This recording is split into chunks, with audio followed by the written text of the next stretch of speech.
Bonjour à toutes, bonjour à tous. Bienvenue dans cette partie-là où nous avons vu l'état d'esprit un petit peu du coach et de la personne qui va vous accompagner. Et là maintenant, on va travailler sur les deux méthodes. Il y a deux méthodes en fait pour vous aider à trouver vos histoires. Donc il y a la méthode chronologique et il y a la méthode de l'interview.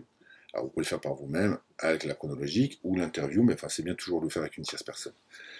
Vous scindez en deux horizontalement votre page et vous remontez dans le passé. Donc vous mettez une échelle, bien vécu, mal vécu, donc bien vécu, mal vécu, vous coupez au milieu votre page, et vous commencez à mettre votre histoire et vous les positionnez sur votre feuille.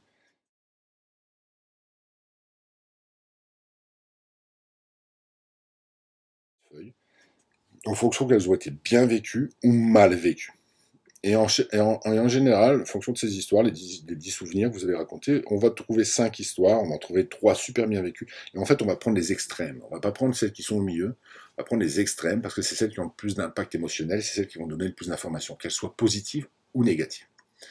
Et après, la deuxième méthode, on va vous interviewer avec des questions du type pour faire rejaillir des histoires chez vous. Alors, soit vous le faites comme ça à la chronologie, soit, effectivement, c'est quelqu'un qui va vous poser des questions et vos histoires vont réapparaître.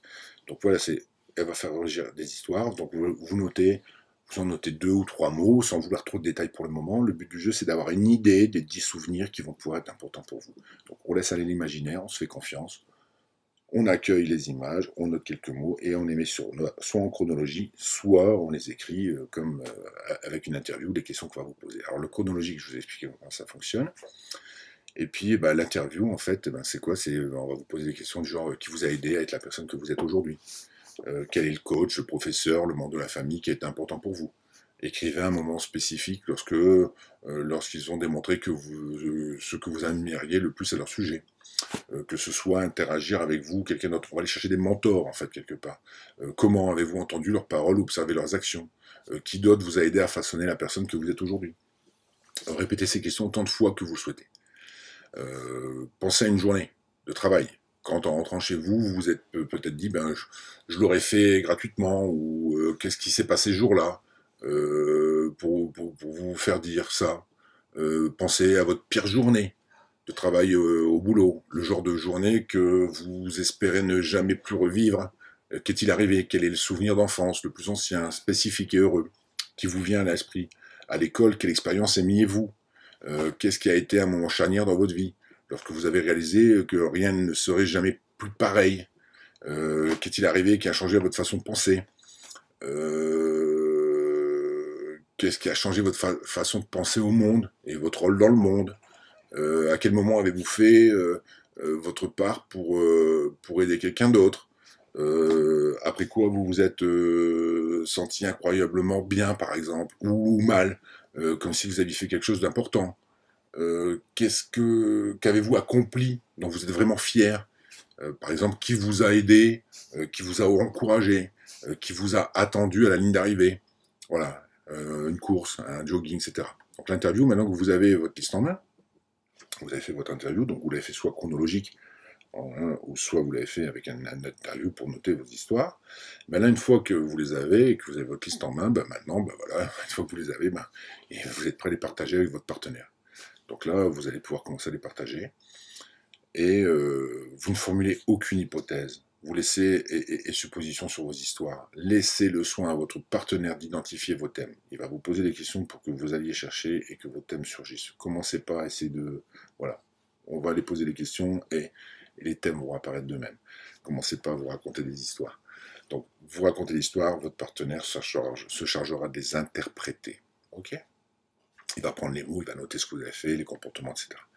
Donc voilà, donc là vous avez partagé, le moment est venu de retrouver votre partenaire, de trouver votre pourquoi, donc là on y va, c'est parti. Donc là on commence à partager. Vous partagez uniquement les histoires que vous voulez, que vous souhaitez partager, tout en vous montrant suffisamment vulnérable pour que le processus fonctionne. Il faut en donner un petit peu quand même, si vous n'en donnez pas on ne va pas aller bien loin. Donc, mais par contre, s'il y a des histoires trop importantes et intimes que vous ne voulez pas partager, vous n'êtes pas obligé de le faire. Donc ça, respectez-vous, il n'y a pas de problème.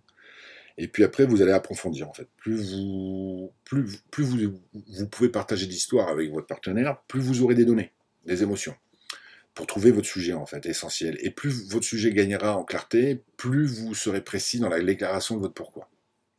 Pour la prise de notes, en fait, eh ben, il va partager vos histoires, votre partenaire prendra les notes, comme j'ai dit, la feuille à gauche, les faits, hein, prendra les notes, et des situations et des circonstances, et des sentiments que cela évoque chez vous.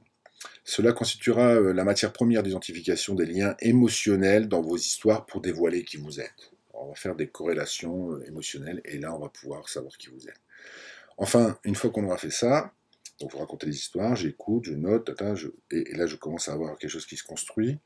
On va commencer à identifier des thèmes, des idées récurrentes en fait, des mots, des phrases, des émotions qui vont émerger de vos histoires. Il ne faut pas trier, hein, vous triez surtout pas. Il n'y a pas de mauvaises histoires, ni de mauvais thèmes, et il n'y a pas de limite au nombre de thèmes qu'une histoire peut détenir et fournir. Si quelque chose revient plus d'une fois, écrivez-la. Écrivez. Quitte à mettre des barres devant, 1, 2, 3, 4, 5, si elle est sortie 5 fois, 6 fois, 10 fois, le mot, c'est pas grave. Une idée devient un thème dès lors qu'elle est apparue dans 2 histoires différentes. Donc vous avez chaque histoire, mettez la feuille, hein, histoire 2, et dès qu'elle est apparue 2 fois, dans 2 histoires différentes, on peut considérer que ça commence à devenir un thème. Alors on note le thème. Choisissez un thème qui ressemble à votre unique contribution et un autre thème qui capture l'impact. Voilà. Contribution pour impact. On va définir 2 grands thèmes.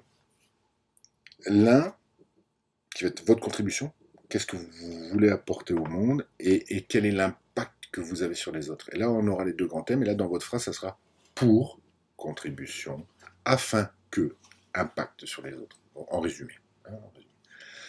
Et là, vous devrez le formuler, et ce sera transformé en votre pourquoi, tout ce que vous venez de faire, là, et ce sera pour contribution, afin que impact. Pour aider les gens à découvrir leur pourquoi, afin qu'ils puissent en vivre. Voilà.